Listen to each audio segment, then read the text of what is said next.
आपले लैंगिक संबंध जे आहेत ते आपल्या लिंगामध्ये नाहीये, तर ते आपल्या मेंदूमध्ये आहे. जितकं आपण स्ट्रेस घेऊ, जितकं आपण ओव्हर थिंकिंग करू, तितकं आपली लैंगिक भावना कमी होते, तितकं इरेक्शन येऊ शकतं. बरोबर. एक सगळ्यात मोठा जो मिसकन्सेप्शन सध्या आहे तो म्हणजे की इरेक्टाईल डिस्फंक्शन. माझं जर लिंग ताट नाही झालं, मला झाला येईल, मला खूप काहीतरी मोठं झालं, आता मला आयुष्यात संबंधच ठेवता येणार नाही. तर होतं काय की आजच्या जगामध्ये लैंगिक संबंध ठेवायची जबाबदारी ही पुरुषाची आहे असं सांगितलं. म्हणजे पुरुषांनी परफॉर्म करायचं, पुरुषांनी संबंध घडवून आणायचे, पुरुषांनी सगळं करायचं. तर पुरुष काय जोकर आहे ना?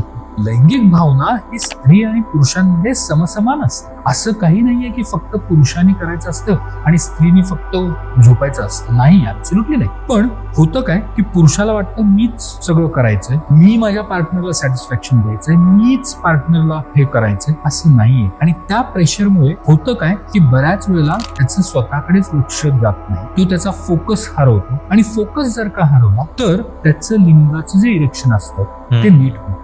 स्ट्रेस मध्ये अगदी लैंगिक संबंध हे पुरुषाच्या मनात पहिले असतात. सो जोपर्यंत आपण हा विचार करत नाही की आपल्याला संबंध ठेवायचे, आपल्या पार्टनरचा आपण विचार करत नाही, आपल्या ज्या काही फॅन्टसीज असतील त्याच्याबद्दल विचार करत नाही, तोपर्यंत आपल्याला व्यवस्थित इरेक्शन येत नाही.